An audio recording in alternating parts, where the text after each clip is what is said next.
the last lecture of the day, which will have the knowledgeable folk fiddler Ilga Reizniece, who's well known in the folk enthusiasts of Latvia and in a wider society. And now I'll give Ilmars the floor.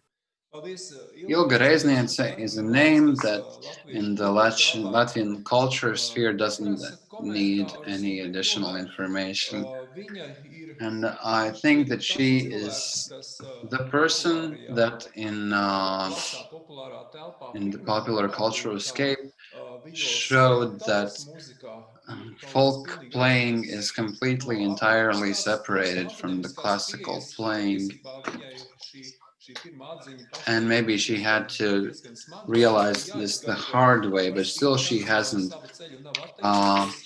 quit, and she has kept on working. And the way the Latvian folk musicianship has developed over the years is very large part thanks to her. And when I just started learning about folk music in Latvia, I wanted to play the fiddle, and I didn't become such a great fiddler. But I started this festival dedicated to fiddling, and thank you. So, well, waiting for your story. Labvakar.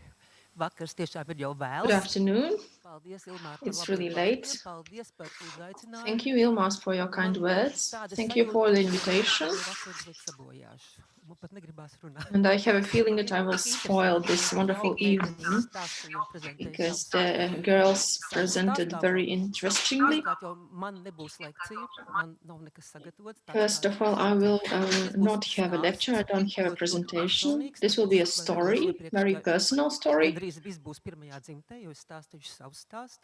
And I have to apologize that everything will be in the first person because it's my story. But if you want to listen, I will tell you it. Pirmais mūžs pagāja akadēmiskās mūzikas zīmē. My first part of life was in academic field. I graduated from the Reiznice Secondary School, then Music Academy. So 17 years I played classical violin.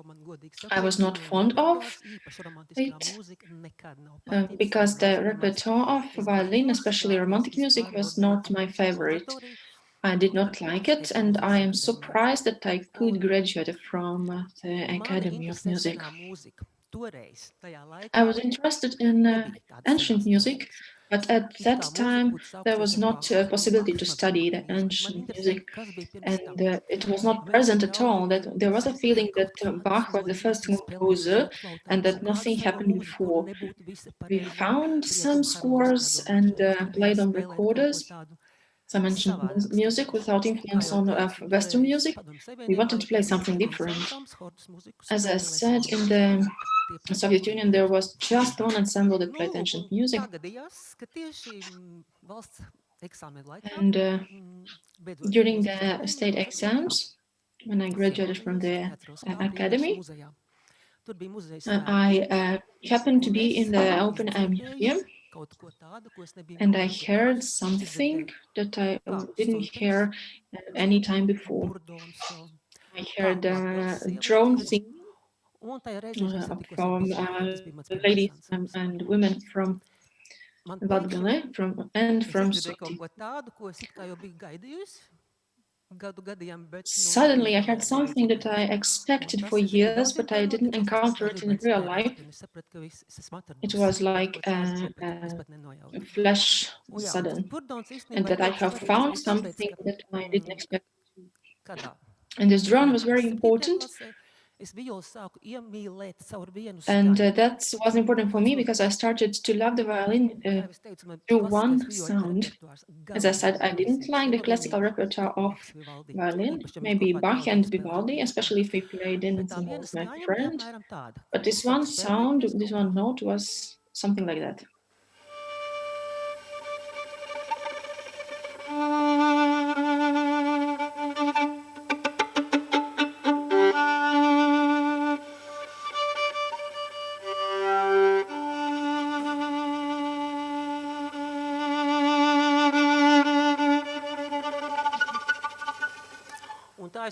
And I could spend a lot of time playing this one sound.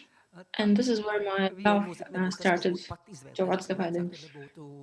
I would never have chosen the violin if not my parents. When I heard the drone, I had a click, and I also had Scandinavian, and they have a bagpipe. I hadn't heard it before, but mainly what influenced me was singing. So this song drone. And I understood I have met the folklore, and I hoped to see something in instrumental music as well. And now all the girls, please do not listen, because my experience before that moment, well, there were no any type of such folklore. There were some folk ensembles and national dances, which I hated. These artificial smiles, artificial vibes. And it resembled me my childhood. So we spent it at the table singing for hours. My uncle played accordion, and for a while I liked it, but when I became a teenager, I didn't sing anymore, and I didn't like anything I heard. I wanted to play Bach in my taste, but keep in mind I'm talking about the history of 40 years back. So I was educated in academic field, and I met folklore, and I didn't have any type of experience. And then I thought that these old players cannot play at all. And I understood that I have to look for this ancient layer, what I heard in this vocal music. I understood that I want to find it in the violin as well. First, I understood that I have to play the bagpipe, listen to bagpipe, because the ethnographical folklore was not renewed at that time.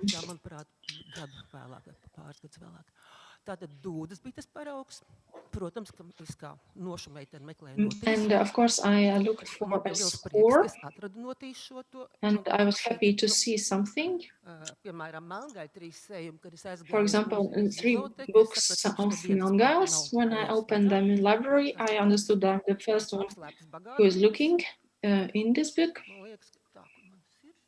it was like a hidden treasure.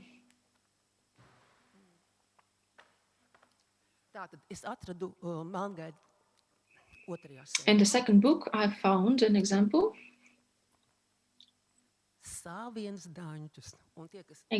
of a dance. So here you can see that there is a drone, open strings are played, and it doesn't matter that there are. So it means that actually the violin also had this drone, which we can hear with the bagpipes and with squawkler. It was so also with the violin. I jump a little bit forward. At that time, it was enough with books. I read them, and there was very much of material. Later, when I started to teach fiddling, I looked in a folklore repository and also handwritten evidence.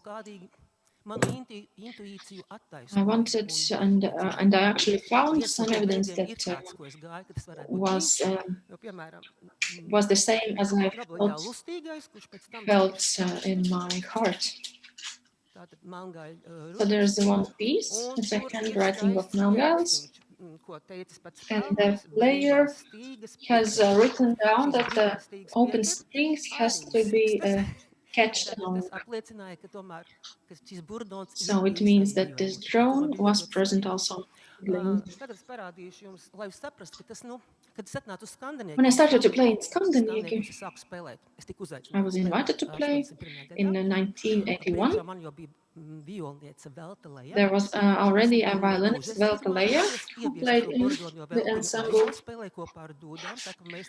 We were 2 violinists, and there were 2 bagpipes and also a choir, and we had a drum. This was our orchestra.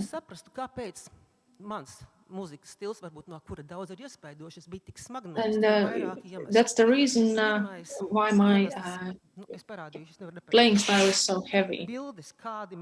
So first, I have to show you the pictures that how we looked like earlier.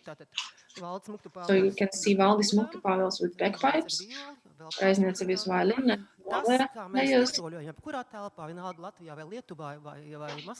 So wherever we went, we have this confidence. What Skandinieki in the 80s, it cannot be told anymore. And at that time, we played what is called power songs. And if I go when playing and I'm followed by hundreds of people, here's just a small picture, but you can see how many people are going with us. This is the first go in Vilnius. Later we had a Baltic Festival. So Skandinieki with music could not play like softly or quietly.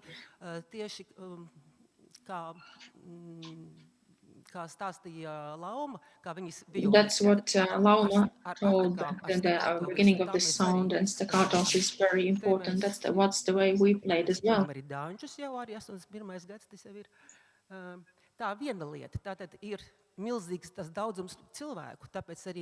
So there are so many people that are following us. That's the reason why we have to play heavier. And traditionally, dances are played to some people, but when I started to work in 3x3 camps, you can see that I'm playing myself without a mic. I have to play that all the persons can hear it and can dance. So I'm guilty in the fact that the style of playing is heavy. And I will demonstrate you. So when Skandinieki went into the any room, they started around me. And we always played in G-dur, G major.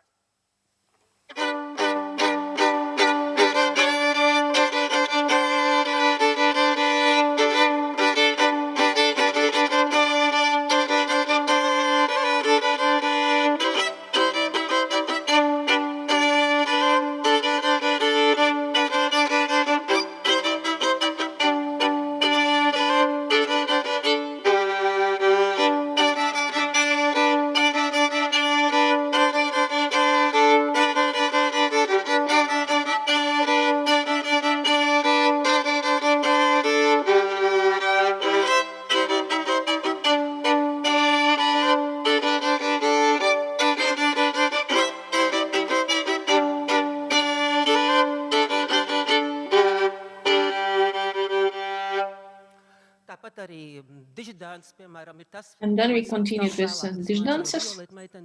That was the piece we started when I taught the violin. And it's very easy to play the violin because we have just 4 fingers, and we heard before that the 4th finger was not used at all. So initially you need just 2 fingers.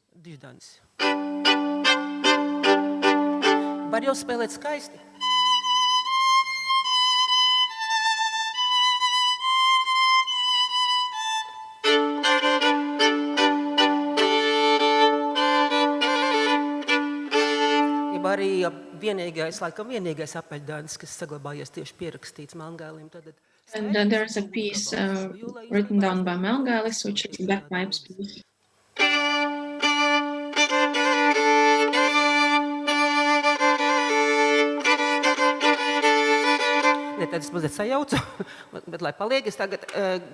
So I want to show you this evidence what I talked about. So when I went to expeditions looking for the violins, I found a fingerboard. And here you can see what violinist has played. It's not an ebony, So you can say that fourth finger has not used at all. Because usually the violinists used three strings. Violi, nevis tā kā klasiskajā tradīcijā.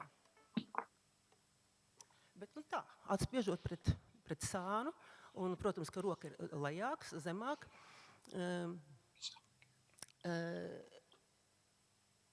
Arī ir šāds. So you can see that sometimes this was this way of holding the violin.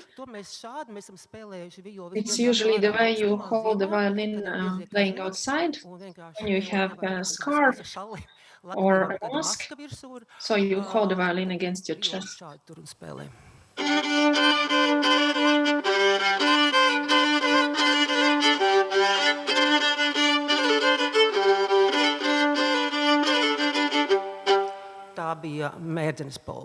One of our favorite pieces was, which we played together with Belta, was polka of Ilzene, which not really traditional polka. There were not these correct harmonies.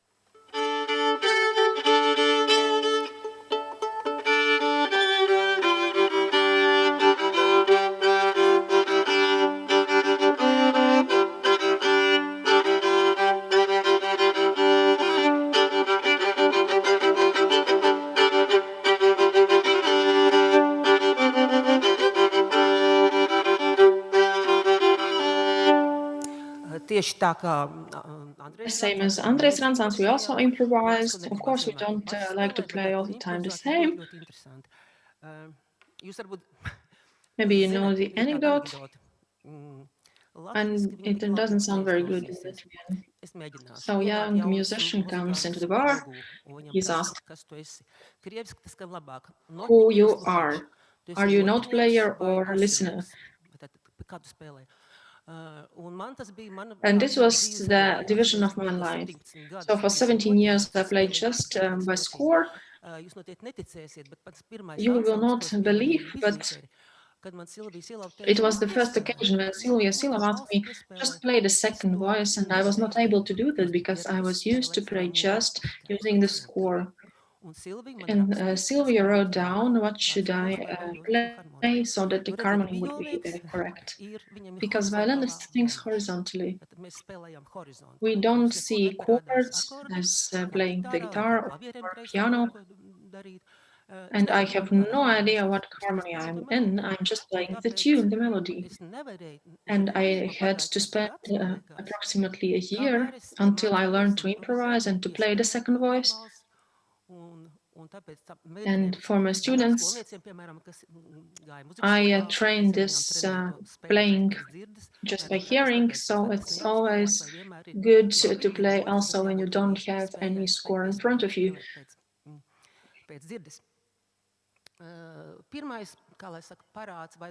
The first try to join both of these worlds was my past with the score and classical music and folklore, what I met. It turned out into a book, Cigu Cagu Violīte. I had to try to find it at home, but I didn't find. I had two of these books, but I have borrowed to someone. It was very odd with this book. We wrote it in the very beginning of 90s. I think on the very first computer that was available in Riga. Valdis Muktapāvels had it, and a specialist wrote on computer that were able to do this, because before that the notes have been noted down by hand. So it was the first notation created by computer. We wrote it together with my colleague. She said it's not normally that Latvia is free. We have our country, but all the violinists play Pioneer March and some Russian polkas, and we have to create Latvian book. And I had this material already, this folklore and songs. She had good methodological knowledge, and she wanted to add her knowledge. And you know that the normal position of hand is this, but for kids, they have to turn their head out. And you know that for the first year, its main work is with hands, and after that, most of the kids don't want to play at all because it's a very difficult process. Of course, if you want to play Paganini, you need correct position of the hands. And that's why she started the learning process with the first finger. It was very important, although in folk music you never use it. From my side, I added drone because it's the first thing the kid can do. These are open strings. So you saw it also in the morning when the teacher played the melody and the student played just open strings. But this was not enough. I also wanted the teachers to sing along with their kids. And I assume there were one or two maybe teachers that did that. But the book was very beautiful. And the artist Erika Maldere, which has collaborated with folklorists for more than 10 years, she created wonderful pictures. But the book was very expensive. It was 5 flats. It was extremely expensive at that time. I think nobody could afford that. And so the teachers copied it and gave grayscale pages, and our plan actually didn't came out as we wanted to. So the book is not adapted for folk musicians, but I think it's really a valuable book because these books were destroyed. I met the redactor later and asked whether we can have any books. She said no, that the books were destroyed, and it's a huge pity. And while I was not found my own style, I will show one more picture. It's the first concert of Ilgi. Next year we will be 40 years old as an ensemble. And you can see that I'm playing a recorder and very odd kokla. And then you see Juris Reiznice with zither. So Ilgi was something different. We didn't name it post folklore, but Scandinavia was our mission and our duty. And the third thing I understood, these are dances. This magic of dances, which we revealed in Lithuania. When we were in Lithuania for the first time, and when we saw that all the field is dancing, we understood that we want to repeat it as well.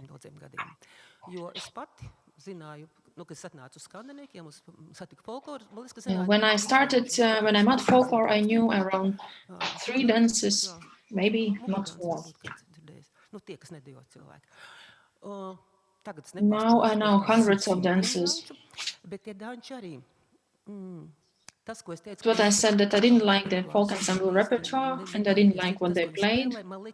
That I thought all these are schlagers and German music, and this was what I was not interested in. And mainly when I saw this score of dances, they were not close to me. And there are dances I'm not playing and I will never play because my taste is not allowing that. But of course there are international players that play it. So we can ask which exactly is Latvian dance. Or maybe Gatavas Day, because Lithuanians don't have it.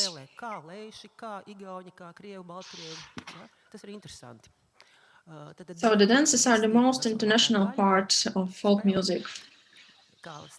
As Asneta told, so the grandfather listens in Lithuania and then comes back home and plays maybe a little bit different, but still what he has choir has heard in Lithuania. So there's no surprise that we play kadriļas or krakowiaks or padespievi. So we have some Latvian versions of international dances. And of course, these dances are not easy to adapt to play with the drone.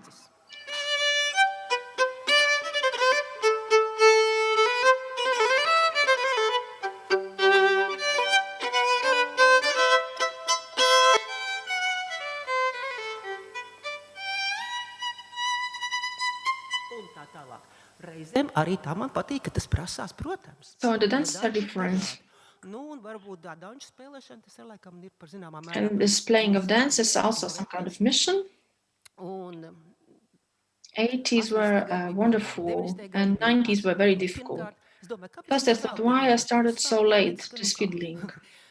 But I had 4 children and a husband with disabilities. So I was the main earner and I didn't have time to study.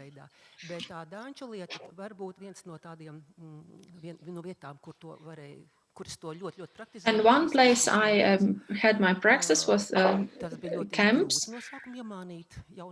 It was difficult at the beginning when we started this folklore dancing.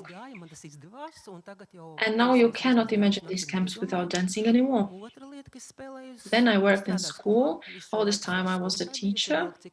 It doesn't matter how early I came back from the concert in the morning. I woke up children and we went to school in Jūrmala. And all of this I taught to children. And it's a very nice feeling when I play the dances. I've been working in school for 27 years. And it was 2006 when I stopped teaching folklore, when I finished my book. But this tradition since 2006, when I'm not a folklore teacher, my students,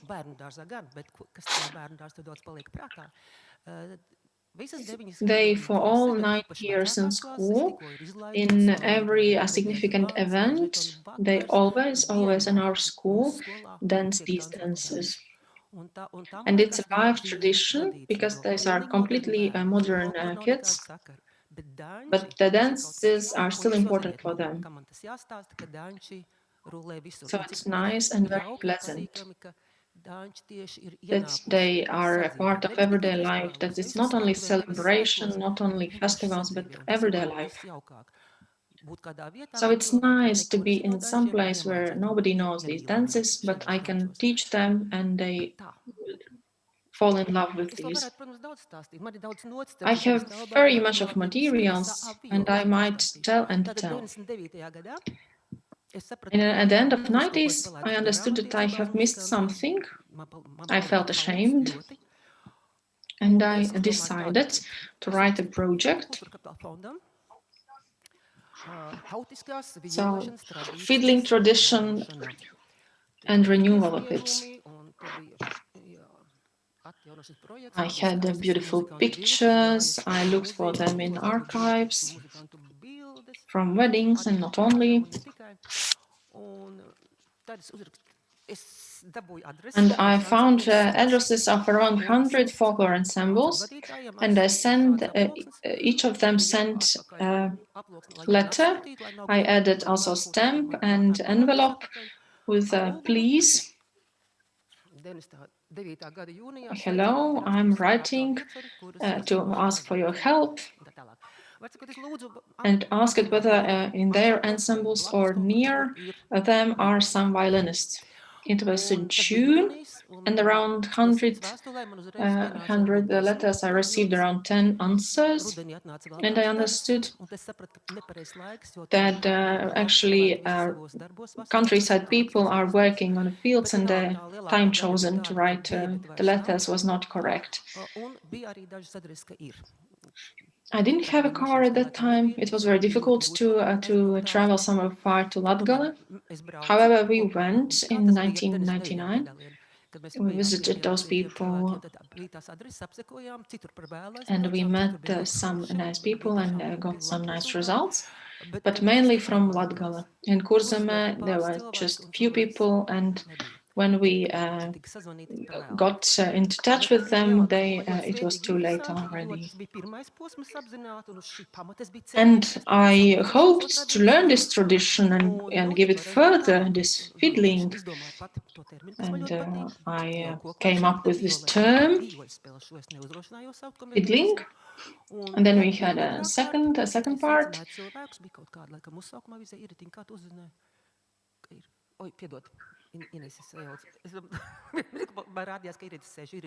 So my student was Laima Jansone, which is a famous skokli player, and other people. I encouraged those people that have maybe played in a very early age, and I invited them to try one more time. And the other group was people that haven't played at all before, because we have just 4 or more precisely 3 fingers that are moving. And the best student in my life is a student who played different instruments, and he came to me and said, I want to play a violin. And I said, you play a guitar already, so just take the violin and go and play.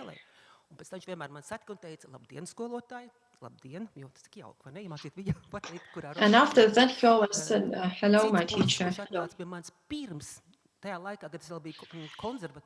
And earlier I have a student, was a popular percussionist, Nils Steve, and I saw his hands and I said, of course you cannot play violin when you are 18. That was the perception I had before, but now I said that everyone can learn some kind of violin playing at any age. And my oldest student is more than 50 years old. She came to lessons for several years, 2 or 3 times a week. So I had this project. It was for 3 years, at least. It was the fiddling project. And most part of my students were girls who had played some years ago. And they said that they never even suspected that the violin can be played with joy. It was very nice, and I'm happy that we have Skaņumaja now, and the people in Latvia has an option to learn violin and other instruments. Thank you, Ilmar and Sandra. Thank you very much.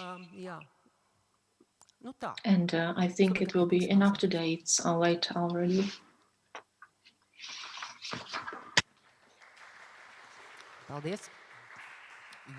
Maybe some questions? Thank you, Ilga. We have one question.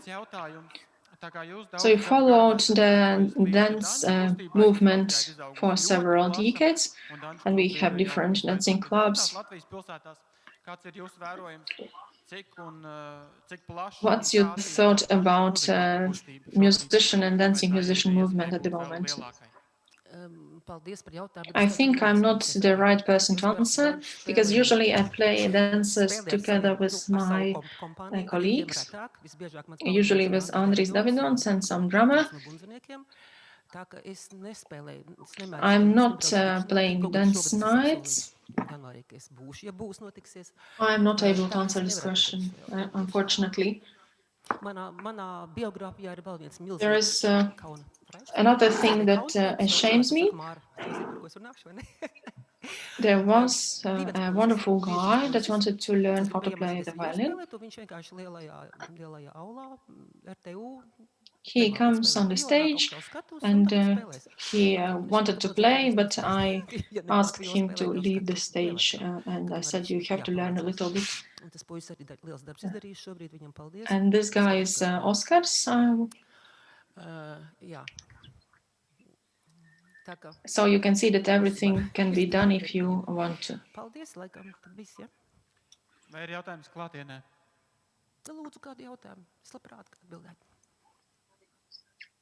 Didn't show something very beautiful. So the Lithuanian Gaila, she showed beautiful violins with symbols and world tree and suns. And I have many violins. And I have this wonderful bridge with sun on it.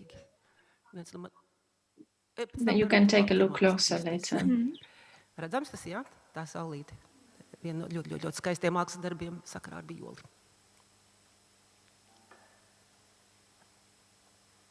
Paldies violniecei Ilgai Reizniecei. Thanks to Ilga Reizniece.